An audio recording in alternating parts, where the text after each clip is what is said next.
Hello friends, Assalamualaikum. আমি নুসরাত জাহান ইচ্ছে। আজকে আমি তোমাদের শিখাবো how to show height, print, row and column headers on MS Excel in Bangla. তো আজকে আমি তোমাদের শিখাবো কিভাবে আমরা হাইট অথবা শো করতে পারি প্রিন্টের রো এবং কলামের হেডার্স MS Excel এর উপর। তাহলে চলো এখন আমরা কাজটা করি। তো করার জন্য আমরা আমাদের এটাকে মিনিমাইজ করি।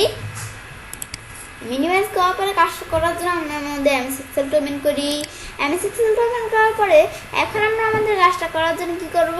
তো আমরা আমাদের কাজটা করার জন্য যে হিডিং, তো আমাদের ভিউ মেনু থেকে হিডিং, তো আমাদের যে রো কলামের হিডিংটা শো করে, এটা না শো আমাদের না শো করতে চাইলে মানে শো করবে না, তাহলে যে হিডিং অপশনে টিকমা উঠিয়ে দিলে চলে গেছে, মানে রো কলামের হেডারগুলো টিকমা উঠিয়ে দিলে চলে যাবে এবং টিকমান দিলে আইসে পড়বে। পরে আবার আমি যদি এই যে এদিকে যাই, কোথায় আমি দেখি এখান থেকে পেজ লেআউটে যাইলে এই যে এখানে দেওয়া আছে হিডিং, আমরা এখানে টিকমার্ক দিলে আইসে পড়বে। আর আমি এই যে টিকমার্ক দিলে আমাদের কি হয়ে গেল, মানে আমাদের টিকমার্ক দিলে এটা থাকবে, কিন্তু টিকমার্ক যখন উঠিয়ে দিলাম তখন আমরা দেখতে পাচ্ছি রো কলামের হেডারগুলো আমাদের হেডারটা নাই।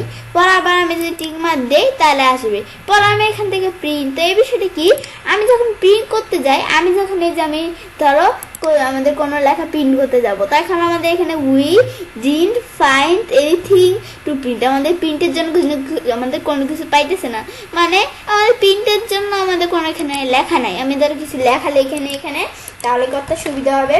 তা আমি ধরো আমার নামটা দেখলাম লেখা, এটা আমি কপি করি, এটা আমি উপরে নিয়ে আসি। পর আমি এটা এখান থেকে বলছি আমি এটা কপি করব, ব্যাস এখন আমি আমার নামটা কপি করলাম। কপি করার পরে এখন আমি কি করব, এখন আমি যদি প্রিন্ট অপশনে যাই, প্রিন্ট অপশনে যাওয়ার পর এখন আমরা দেখতে পাচ্ছি যে আমাদের এই যে এভাবে আমরা যদি প্রিন্ট করি তো এভাবে প্রিন্ট হবে। তা আগে আমাদের যেরকম হিডিং, আমাদের এই যে এখন আমাদের এদিকে আমরা দেখতে পাচ্ছি যে হিডিং আছে, কিন্তু আমি যখন কোনো লেখা আমাদের কোনো পেজ প্রিন্ট করতে যাব, তখন আমরা দেখছি যে আমরা আমাদের এই যে আমাদের এখান থেকে আমাদের রো কলামে হেডারটা নেই, কিন্তু আমাদের আমাদের এমনি যদি এখন প্রিন্ট করি তাহলে রো কলামে হেডার সারা প্রিন্ট হবে। কিন্তু আমি যে অপশনটায় এই প্রিন্ট অপশনে টিকমার্ক দিয়ে ফাইল মেনুতে যে প্রিন্টে যাই, যাওয়ার পরে এখন দেখতে পাচ্ছি রো কলামের হেডার সহ এই যে এখন প্রিন্ট হবে, এভাবে প্রিন্ট হবে। এখন আমরা এইভাবে এই বিষয়টা কাজ করে, বেশ এভাবে আমরা এখান থেকে এখানে আমরা এভাবে সারা, আমি যদি ফাইল মেনুতে যে অপশন যে আমরা এখান থেকে অ্যাডভান্সে যে আমি নিচ দিকে আসি, নিচ দিকে আসার পর আমি দেখি এই যে আমাদের এই শীট, তো শীটের মধ্যে যে শো অ্যান্ড আমাদের show rho and column header, আমি যদি অপশন টিকমার্ক উঠিয়ে দিয়ে ওকে দিই তাহলে রো কলামে হেডার চলে গেছে। আবার এসে আমাদের অপশনসে যে এই যে আমি অ্যাডভান্সে যে আমি যদি নিচ দিকে আসি, আসার পর আবার আমি যদি টিকমার্ক দিই তাহলে আবার এই যে হেডারটা এসে পড়ছে। বেশ এইভাবে আমরা সেটা কাজটা করতে পারি। তো এবার আমি সেটা কাজটা করতে পারি।